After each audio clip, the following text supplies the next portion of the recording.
Hi hello నమస్తే welcome to Aadya TV. నేను మీ Anil. So రీసెంట్గా బ్రో మూవీ రిలీజ్ అయిన తర్వాత ఏదైతే అంబటి రాంబాబు పైన శ్యామ్ అని చెప్పి ఒక క్యారెక్టర్, శ్యాంబాబు అని చెప్పి ఒక క్యారెక్టర్ పెట్టి తనను ఇమిటేట్ చేశారని చెప్పి ఒకటేసారి ప్రెస్ మీట్ పెట్టడం చూస్తున్నాం. ఎందుకంటే day by day press meet పెట్టడం, అంబటి రాంబాబు గారు కూడా ప్రెస్ మీట్ పెట్టడం మనం చూస్తున్నాము. సో రీసెంట్గా పెట్టిన ప్రెస్ మీట్లో ఒక సంచలన వాక్యాలు అయితే చేశారని చెప్పొచ్చు. ఏదైతే పవన్ కళ్యాణ్ పై నేను సినిమా తీస్తాను, తన పెళ్ళిళ్ళ పైన ఏదైనా నాకు ట్యాగ్లైన్ ఏమైనా ఉంటే నాకు పంపియండి, నాకు సెండ్ చేయండి అని చెప్పి కూడా చాలానే మనకి ఆ సంచలన విషయాలు తన ప్రెస్ మీట్ వాళ్ళ చెప్పాలని చెప్పి మనం చెప్పుకోవచ్చు. దీనికి సంబంధించి మన దగ్గర మాట్లాడడానికి రాజకీయ విశ్లేషకులు అంకమరావు గారు మన దగ్గర ఉన్నారు. వారి మాటలు అడిగి తెలుసుకుందాం. సార్ నమస్తే. సార్ నమస్తే అమ్మా.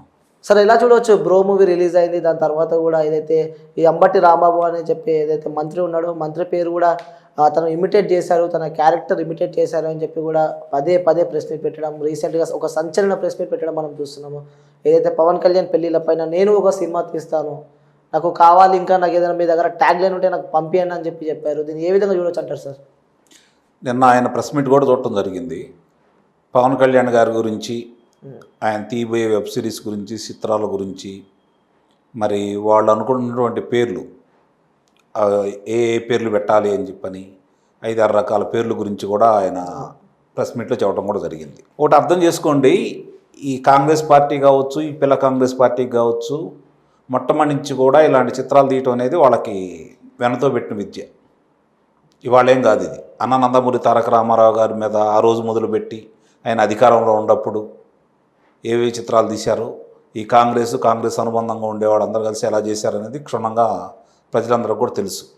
ఆయన రూపురేఖలతోటే ఉన్న వ్యక్తులను పెట్టేసి మరి ఆ రోజు ఆయన కించపరిచే విధంగాను, ఆయన విధానాలు తప్పని చెప్పే విధంగాను మొట్టమొదటి చిత్రాలు ఇలా తీయటం అనేది వాళ్ళకి వెనతో పెట్టిన విద్య.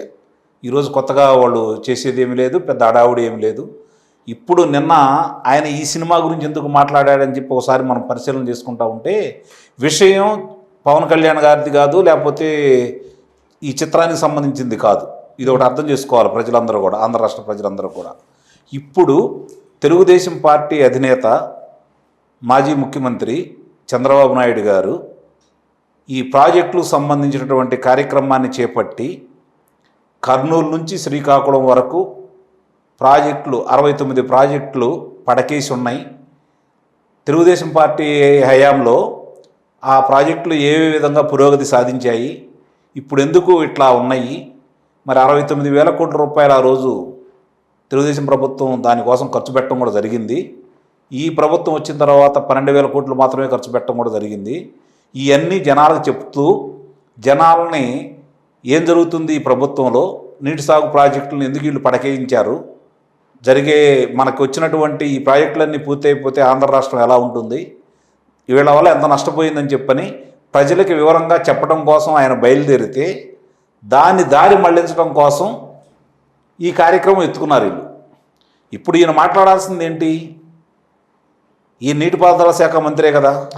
ఈయన మాట్లాడాల్సింది ఏంటి? ప్రతిపక్ష నాయకుడు ప్రశ్నించిన వాటికి లేదు, మేము ఇంత చేసాము, మా దగ్గర ఇవి జరుగుతున్నాయి, ఈ పురోగతి ఇలా సాధిస్తూ ఉంది, ఇప్పటి వరకు దీనివల్ల కొన్ని కార్యక్రమాలు ఇలా ఆగిపోవచ్చుని, దాన్ని ఇలా మేము చేస్తున్నామని కదా ఈయన చెప్పాల్సింది. అది చెప్పడానికి వీళ్ళ దగ్గర విషయం లేదు కాబట్టి, చెప్పే సత్తా దమ్ము వీళ్ళకి లేదు కాబట్టి, ఆయన అడిగే ప్రశ్నలకు వీళ్ళ దగ్గర సమాధానం లేదు కాబట్టి దాన్ని ప్రజలు దారి మళ్లించి వేరే దాని గురించి చర్చించుకోవడం కోసం మాత్రమే నిన్న జరిగినటువంటి ఆయన పత్రికా సమావేశం కావచ్చు, ప్రసార మాధ్యమాలకు ఆయన ఇచ్చినటువంటిది జరిగింది మాత్రం అదే. అంటే వీళ్ళు మొట్టమొదటి నుంచి కూడా ఒక కార్యక్రమం ఉవ్వెత్తున ప్రజల మధ్యకు వచ్చి చర్చించుకునేటప్పుడు వాళ్ళకి ఇబ్బంది కలిగిద్దని, వాళ్ళ పార్టీకి ఇబ్బంది కలిగే కార్యక్రమాలు ఏదన్నా ప్రజలు మాట్లాడుకుంటూ ఉంటే దాన్ని దారి మళ్లించే కార్యక్రమం మొట్టమొదటి నుంచి కూడా చేసుకుంటూ వస్తూ ఉన్నారు. దాంట్లో విజయవంతం అవుతున్నారు వాళ్ళు. ఇప్పుడు కూడా జరిగింది అదే. అంటే ఇప్పుడు అన్ని పక్కదారి పట్టేయడానికి ఇవన్నీ డ్రామాలు అనుకోవచ్చా? 100కి 100% అండి. దాంట్లో మీరు ఎలాంటి అనుమానం కూడా పెట్టుకోవాల్సిన అవసరమే లేదు.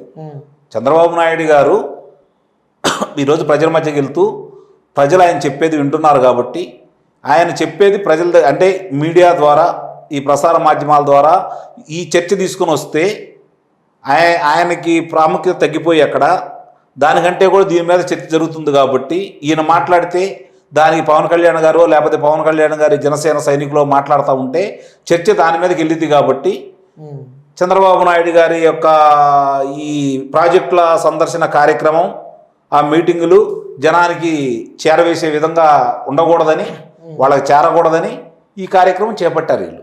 అంటే తర్వాత ఒకటి ప్రెస్ మీట్ పెట్టడం మనం చూస్తున్నాం సార్. అవునండి, గురించి దానికే కదా ఇప్పుడు చిత్రం గురించి ఇంత హడావుడి చేయాల్సిన అవసరం ఏం లేదు కదా. ఇవాళ అయితే ఇది ఈ ఒక్కరోజే జరిగింది కాదు కదా. ఒకళ్ళని ఉద్దేశించి పాత్రలు ఆ రోజే నందమూరి తారక రామారావు గారు రాజకీయంలో రాకముందే కొంతమంది చెడు చేసే వాళ్ళ గురించి, వాళ్ళ పాత్ర రూపురేఖల గురించి అప్పటి నుంచి చిత్ర పరిశ్రమ మరి ఆ రోజే మరి ఎదురులేనటువంటి ఇందిరాగాంధీ గారి ఎమర్జెన్సీ గురించే యమగోళ చిత్రంలో కూడా ఆయన చెప్పడం కూడా జరిగింది. సంజయ్ గాంధీ ఏమేం చేశాడు, ఏటి గురించి, వాటి గురించి. అంటే రాజకీయ నాయకులు చేసే కొన్నింటిని ఎత్తి చూపడం అనేది మొట్టమొదటి నుంచి కూడా చిత్ర పరిశ్రమలో జరుగుకుంటూ వస్తూనే ఉంది. అది ఈరోజు కొత్త ఏమీ కాదు.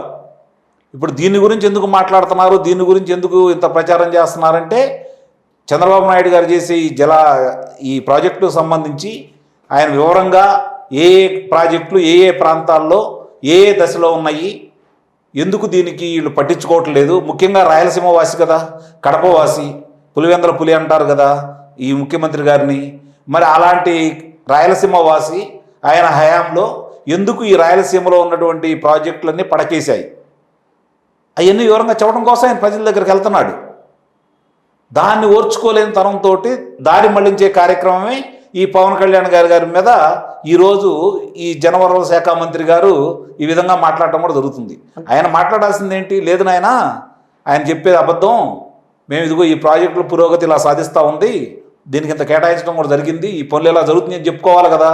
చెప్పుకోవడానికి ఆయన దగ్గర ఏమీ లేదు కాబట్టి ఈ ప్రేలాపనలన్నీ పేల్తా ఉన్నారు. కాబట్టి క్షుణ్ణంగా ఆంధ్ర రాష్ట్ర ప్రజలు కావచ్చు, మీరు కావచ్చు అర్థం చేసుకోవాల్సింది ఏంటంటే చర్చను పక్కదావ పట్టించే విధంగా వాళ్ళు మాట్లాడుతున్నారు. దానికి ఎక్కువ ప్రాధాన్యత ఇస్తే ఇప్పుడు చంద్రబాబు నాయుడు గారు చేసే కార్యక్రమాలు ప్రజల దగ్గరికి వెళ్లకుండా ఉంటాయి అనేది వాళ్ళ అపోహ. అంటే వాళ్ళ ఆలోచన, అది అపోహ పడుతున్నారు. కానీ అక్కడ తండోపతండులుగా జనం వస్తూ అటు చంద్రబాబు నాయుడు గారు ఎక్కడ మీటింగులు పెట్టినా, సభా సమావేశాలు ఏర్పాటు చేసుకున్నా, అలాగే ఇలాంటి ప్రదర్శనలు ఏర్పాటు చేస్తున్నా, నిన్న చూస్తే మరి నందికొట్కూరులో మరి ఆ జనాభా చూసిన తర్వాత వీళ్ళకి మాటలు రాక ఇవన్నీ మొదలుపెట్టారని చెప్పి నేను భావిస్తున్నా. ఎందుకంటే వాళ్ళకి అర్థమైపోయింది ఈ ప్రభుత్వం మీద ప్రజలకు ఎంత వ్యతిరేకత ఉంది. వెలువలా వస్తున్న వాళ్ళని చూస్తే అడ్డుకట్ట ఎలా వేయాలో వాళ్ళకి అర్థం కావట్లేదు. దానికోసం ఇలాంటి కార్యక్రమాలు ఎత్తుకున్నారని చెప్పి నేనైతే భావిస్తున్నాను. అంటే ఆ మూవీ చూసేటప్పుడు సార్, ఏదైతే బ్రో మూవీ ఉందో ఆ మూవీ చూసేటప్పుడు అంటే యాస్టీస్గా సేమ్ అక్కడ అంబటి రామబాబు గారు ఎలా చేస్తారో సేమ్ అదే ఆ డ్రెస్ స్టైల్ కూడా అదే కోడ్ ఉంది. సో అది ఎంతవరకు కరెక్ట్ అంటారు మరి? ఇప్పుడు ఒక వ్యక్తి గురించి ఇప్పుడు మంత్రిగా ఉండి ఆయన డ్యాన్స్ చేశాడు, అది వాళ్ళకి ఆ చిత్ర నిర్మాతలకి దర్శకులకి అది ఏ బెట్టుగా అనిపించవచ్చు. అదే దాంట్లో పెట్టారు. అంటే ఒక మంత్రి చేయాల్సిన పని ఇది కాదని చెప్పని వాళ్ళు చెప్పారు. అది సబబా అని చెప్పని ఆయన ఆనందంతో నేను డ్యాన్స్ చేశానంటే ఇక ఆయన విఘ్నతకి వదిలేద్దాం. వాళ్ళు చేసింది అదే కదా, దాన్నే ఆ చిత్రంలో పెట్టడం కూడా జరిగింది. కాబట్టి అంటే ఒక మంత్రిగా ఈయన ఏం చేశాడని చెప్పి వాళ్ళు చూపించారు. అది ఈయనకి బాధేసి ఉండొచ్చు.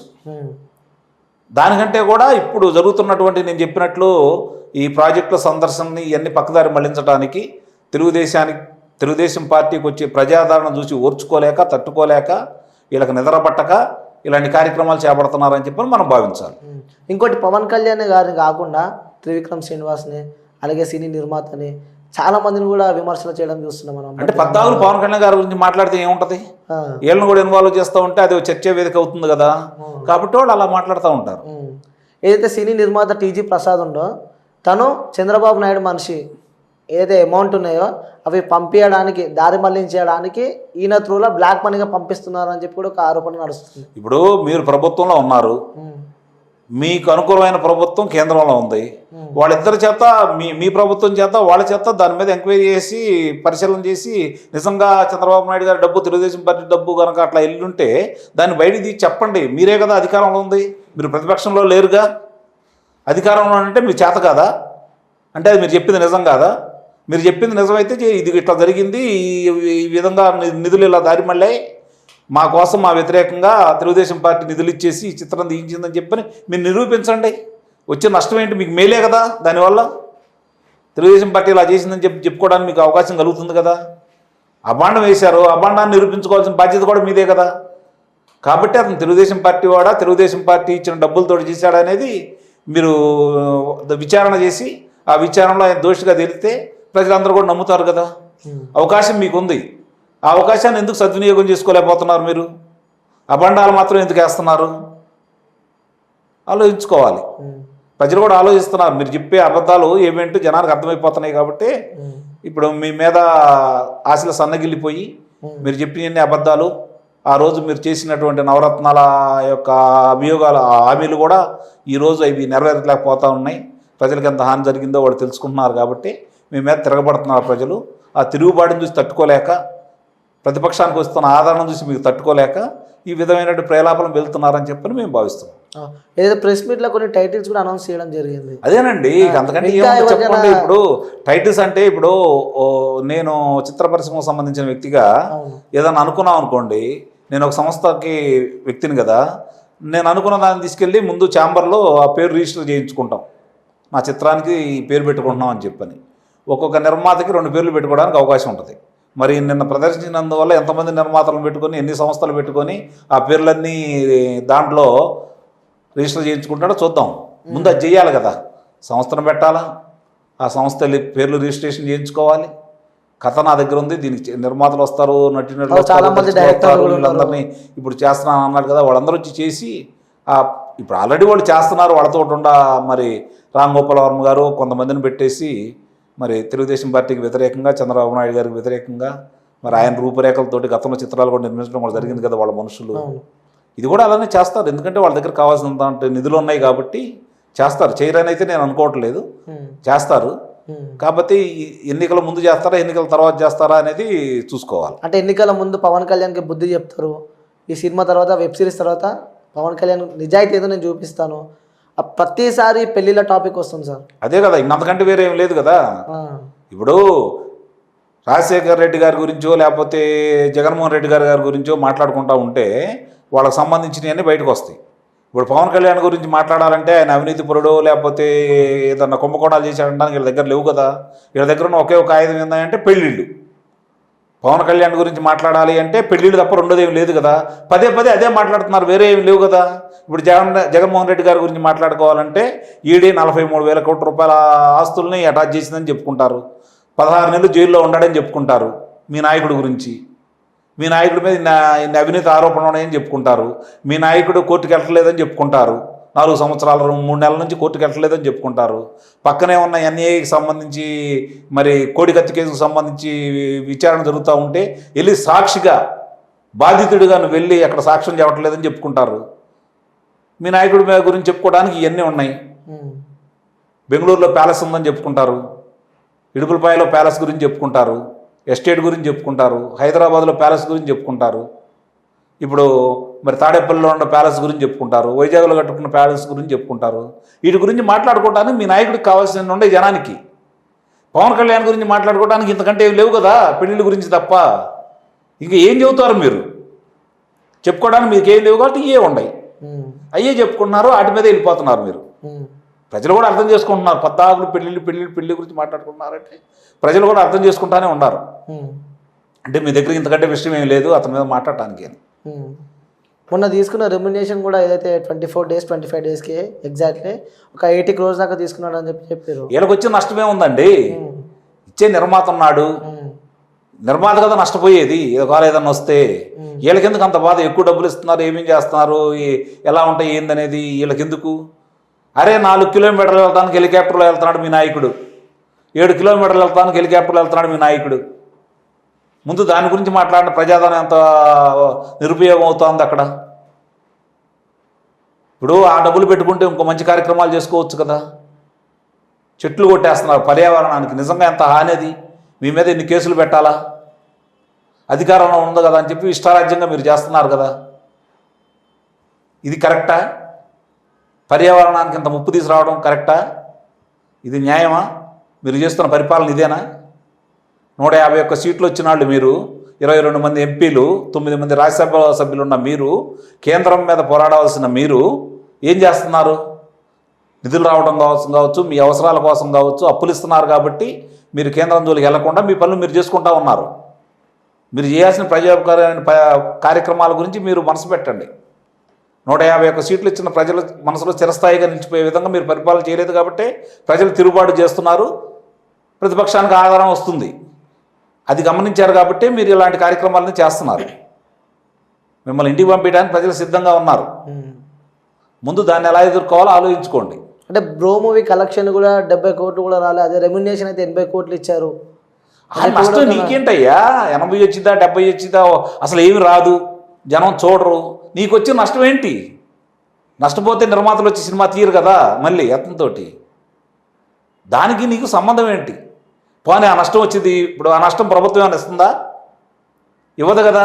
మరి నీకేంటి నొప్పి, నీకేంటి బాధ, నీకేంటి ఇబ్బంది? నీకు వచ్చిన నష్టం ఏంటి దానివల్ల?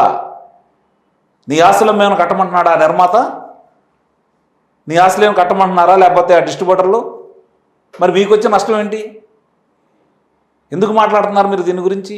అంటే తెలుగుదేశం పార్టీకి వచ్చే ఆదరణ, ఇప్పుడు తెలుగుదేశం అధినేత చేస్తున్నటువంటి యాత్రల వల్ల మీకు జరిగే నష్టాన్ని అంచనా వేసుకొని లోకేష్ పాదయాత్ర జరిగేటువంటి ప్రజాదరణ చూసి తట్టుకోలేక మీరు ఇలా దాన్ని పక్కదారి మళ్లించడం కోసం, అది ప్రాచుర్యంలో రాకుండా, అది జనాలకి చెరువు కాకుండా చేయడం కోసం మీరు చేసే ప్రయత్నాలు అని చెప్పి నేను భావిస్తున్నాను. ఒకవేళ ఏదైతే అంబటి రాంబాబు తీసే మూవీ ఉందో, వెబ్ సిరీస్ ఉందో, ఒకవేళ రిలీజ్ అయితే పరిస్థితి ఏ విధంగా ఉంటుంది సార్? ఏమి ఉండదు. ఎందుకంటే గతంలో ఏమన్నా అయిందా ఏంటి? కొంపలే అంటుకుపోవు. ఇప్పుడు అభూత కల్పనలు ఎక్కువ ఉంటాయి. ఇట్లాంటి చేసినప్పుడు ఎదురాల మీద బురద జల్లా ఉన్నప్పుడు అభూత కల్పనలు ఎక్కువ ఉంటాయి. కొన్ని నిజాలు ఉంటాయి, కొన్ని అభూత కల్పనలు ఉంటాయి. ఆ అభూత కల్పనలు ఇప్పుడు ఆయన గురించి మాట్లాడి 3 పెళ్లిళ్ళ గురించి మాట్లాడుకుంటారు. ఆ 3 పెళ్లి గురించి తీస్తాడు. 6 పెళ్లిళ్ళు అని కూడా అన్నారు. 6 పెళ్లిళ్ళు ఎక్కడ ఉన్నాయి? ఆయన చేసుకుంది 3 పెళ్లిళ్ళు. మీరు చేశారా 3 పెళ్లిళ్ళు జనానికి తెలియకుండా? అంటే నువ్వేమైనా చేసావా 3 పెళ్లిళ్ళు? ఆయనకి మిగిలిన 3 పెళ్లిళ్ళు జనానికి తెలియకుండా? చెప్తా, మరి వెబ్ సిరీస్లో చూపిస్తారు కదా, చూద్దాం ఏమేమి జరుగుతాయో. దానివల్ల ఇంకా ఆయనకు ప్రాచుర్యం వస్తుందే తప్ప పవన్ కళ్యాణ్ గారికి వచ్చే నష్టం అయితే ఉండదు. అంతే అంతే. సో చాలా మంది ఉన్నారంట కదా సార్ ఇంతగా, నిర్మాతలు, ప్రొడ్యూసర్లు. మంచిదే కదా. లేకుండా ఎలా ఉంటారు?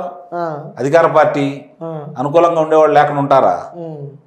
ఇప్పుడు జరిగే కార్యక్రమాలన్నీ ఇప్పుడు ప్రజలు ఎలా ఉన్నారు అంటే ఎవరు అన్నా అవునన్నా కాదన్నా, వ్యాపారస్తులు కావచ్చు, ప్రజలు కావచ్చు, రైతులు కావచ్చు, కూలీలు కావచ్చు, ఉద్యోగస్తులు కావచ్చు, ఒక 10% మంది ఏమన్నా తటస్థంగా ఉన్నారేమో కానీ మిగిలిన 90% మంది ఏదో ఒక పార్టీకి అనుకూలంగానో అనుబంధంగానే ఉన్నారు. ఆ పార్టీ మనుషులుగానే చలామణి అవుతున్నారు. ఏ పార్టీ మనుషులు ఆ పార్టీ వాళ్ళు ఉంటారు.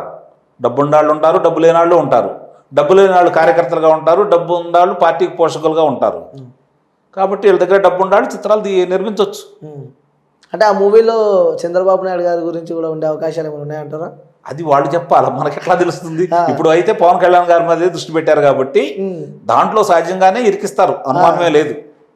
అంతే అంటారు. అది ఇది పోలవరం విషయానికి కూడా కేంద్రం గుడ్ న్యూస్ చెప్పిందని చెప్పుకోవచ్చు సార్. ఏదైతే నిధులు విడుదల చేసిందని చెప్పి అంటున్నారు, మరి ఆ నిధులు అన్నీ ఎక్కడికి వెళ్తున్నాయి అయితే అర్థమైతే, అంటే ప్రతిసారి కేంద్రం నిధులు విడుదల చేస్తూనే ఉంది అంటున్నారు. మరి కరెక్టేనండి. ఇప్పుడు పోలవరంలో నిన్న కేంద్ర విజయసాయి రెడ్డి గారు అడిగిన దానికి కేంద్ర జలశక్తి మంత్రి గారు ఆయన చెప్పింది ఏంటంటే, ఈ కార్యక్రమాలు కొన్ని పెండింగ్లో ఉండటానికి 10,911 కోట్ల రూపాయలు విడుదల చేస్తున్నాము, పనులు పూర్తి చేయండి.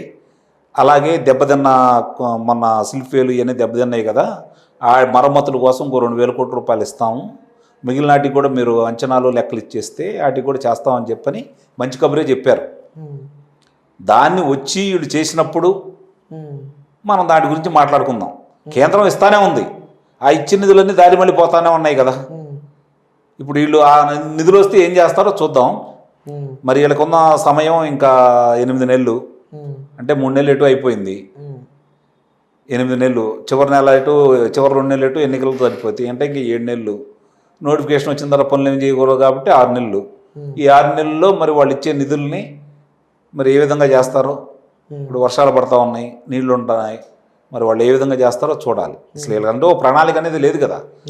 ఇప్పుడు ఆయన ఏమన్నాడు పోయినసారి, నేను ఇంజనీర్నా, నేనేమన్నా కాంట్రాక్టర్నా, క్యూచెక్ల గురించి లేకపోతే వీటి గురించి నన్ను అడుగుతారా అని చెప్పని మాట్లాడిన మంత్రి ఈయన. అంటే తన శాఖ గురించి అడిగితే ఆయన చెప్పిన సమాధానం అలాంటిది. మరి ఈయన ఆధ్వర్యంలో అది ఎంత మాత్రం జరిగిద్దో చూద్దాం. మరి దీనిపై ఎందుకు స్పందిస్తున్నాడు, దీనిపై ఎందుకు మాట్లాడుతున్నారు సార్ అంబటి గారు? దీనిపై నిధులు ఎక్కడికి వెళ్తున్నాయని చెప్పి అసలు వాళ్ళు ఎందుకు మాట్లాడతారండి? వాళ్ళు చేసే తప్పులు వాళ్ళకి తెలుసు కదా. ఎదురుదాడి చేయటమే తప్ప వాళ్ళకి. వాళ్ళ కార్యక్రమాల గురించి వాళ్ళు ఏమేం చేస్తున్నారు, మరి ఈ ప్రాజెక్టులు ఎందుకు పడకేసి అని చెప్పుకుంటే వాళ్ళ డొల్లతనం బయటకు వస్తుంది కదా. వాటి గురించి మాట్లాడరు కదా వాళ్ళు. వాటి గురించి ఎవరన్నా మాట్లాడితే ఎదురుదాడి చేస్తారు, వాళ్ళ మీద కేసులు పెడతారు. అంతే కదా జరిగేది. అంతకంటే వేరే ఏం జరుగుతుంది ఈ ప్రభుత్వ హయాంలో?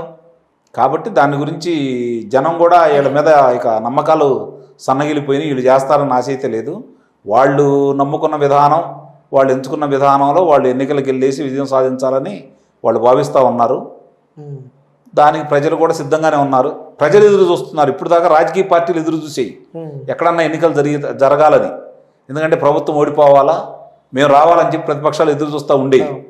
కానీ ఇప్పుడు ప్రజలు ఎదురు చూస్తున్నారు, ఎప్పుడు ఎన్నికలు వస్తాయా, ఎప్పుడు ఈ ప్రభుత్వాన్ని ఇంటికి పంపిద్దామని. అది ప్రజలు విపరీతమైన కోరికతో ఉన్నారు ఈ ప్రభుత్వాన్ని తొందరగా ఇంటికి పంపించడం కోసం. వాళ్ళు ఎదురు చూస్తూ ఉన్నారు. కాబట్టి ప్రజలే తగిన గుణపాఠం చెబుతారని చెప్పి భావిస్తున్నాను. సార్ ఇంకోటి నాకు చిన్న డౌట్, చాలామంది ఏపీలో నాకు సంబంధించిన ఫ్రెండ్స్ కూడా కొంతమంది ఉన్నారు, ప్రశ్నించాలి ఏదైనా అడగాలి అని ఎవరైనా ముంగడికి వెళ్తే ఈ జగన్ ప్రభుత్వానికి యాంటీ ఏమన్నా చెప్తే వాళ్ళపై కేసులు, జైలుకి తీసుకెళ్ళడు, కొట్టుడు, కిరాతంగా వాళ్ళని హింసించడు, నిజంగానే ఇవన్నీ జరుగుతున్నాయా సార్ అక్కడ? జరుగుతున్నాయండి, జరుగుతున్నాయి. మీరు రోజు పేపర్ చూసినా లేకపోతే ప్రసార మాధ్యమాల్లో మీరు వీక్షించినా మీకు స్పష్టంగా కనపడతాయి అవన్నీ. ఎక్కడెక్కడ ఎలా దౌర్జన్యాలు జరుగుతున్నాయి ఏంటి అనేది. ఇప్పుడు ఎక్కడ జరిగే పరిణామాలను చూసుకుంటా ఉంటే తెలుగుదేశం పార్టీ కేంద్ర కార్యాలయం మీద దాడి చేశారు, కానీ వాళ్ళ మీదే కేసులు పెట్టారు. దాడి చేసిన వాళ్ళని ఇంతవరకు వాళ్ళని పట్టుకోలేదు, వాళ్ళ మీద కేసులు పెట్టలేదు. అలాగే ఎక్కడన్నా జరిగిందనుకోండి, అధికార పార్టీ వాళ్ళకి పోలీసులు అండగా ఉంటున్నారు, దాన్ని ప్రశ్నించడానికి వచ్చిన వాళ్ళ మీద కేసులు పెడుతున్నారు. దౌర్జన్యం చేసినటువంటి అధికార పార్టీ వాళ్ళ మీద కేసులు లేవు, హత్యలు చేసిన వాళ్ళ మీదే కేసులు లేవు, దౌర్జన్యం చేసిన వాళ్ళ మీద కేసులు లేవు. వాళ్ళు కనుక వైసీపీ కార్యకర్తలు కానీ వైసీపీ నాయకులు కానీ అయితే వాళ్ళ మీద కేసులు లేవు. ఇదేంటని ప్రశ్నించిన ఏ పార్టీ వాళ్ళ మీద అయినా కేసులు పెడతానే ఉన్నారు. కాబట్టి ఆంధ్ర రాష్ట్రంలో ప్రస్తుతం జరుగుతుంది ఏంటంటే, చూసి నువ్వు మెరకుండా కూర్చో, ప్రశ్నించకూడదు, ప్రశ్నిస్తే మిమ్మల్ని ఇదే విధంగా మేము చేస్తాము అని చెప్పని ఒక రకమైన భయానక వాతావరణాన్ని ఆంధ్ర రాష్ట్రంలో సృష్టించారు, అమలు చేస్తూనే ఉన్నారు. ఇప్పటి వరకు అది జరుగుతూనే ఉంది. ఇప్పుడు జనం కూడా తెగబడ్డారు, ఇంకెన్నాలో లేదు కదా ఈ ప్రభుత్వం అని చెప్పని జనం బయటకు వస్తున్నారు. ఇంతకుముందు రాలేదు ఇట్లా, ఇప్పుడే బయటకు వస్తున్నారు. అంటే ఏ విధంగా ఉండబోతుంది సార్ ముందు జనాభిప్రాయం ప్రకారం కనుకైతే, అంటే వ్యవస్థలు వాళ్ళ చేతుల్లో ఉన్నాయి. వాళ్ళు ఏదో ఇంతకుముందు గెలిచింది కూడా వ్యవస్థలను అడ్డం పెట్టుకుని గెలిచారు, అందుట్లో ఎలాంటి సందేహం కూడా లేదు. ఇప్పుడు అదే విధంగా గెలవాలని చెప్పి వాళ్ళు భావిస్తున్నారని చెప్పి నేను భావిస్తున్నాను. ప్రజల యొక్క మనస్తత్వం ప్రకారం, ప్రజల తీర్పు ప్రకారం కనుక చూస్తే వీళ్ళకి రాబోయే ఎన్నికల్లో పరాభవం మాత్రం చాలా ఘోరంగా ఉంటుంది. అందుట్లో ఎలాంటి ధర్మ సందేహాలేం లేవు. ప్రజా తీర్పు కనుక స్పష్టంగా చెప్పే అవకాశం కనుక వీళ్ళు కల్పిస్తే వీళ్ళకి వ్యతిరేకంగాను, వీళ్ళని తొందరగా ఇంటికి పంపించే విధంగాను, మళ్ళీ కోలుకోలేని విధంగాను ప్రజలు తీర్పిస్తారని చెప్పి నేను భావిస్తున్నాను. Right sir, thank you sir, thank you so much.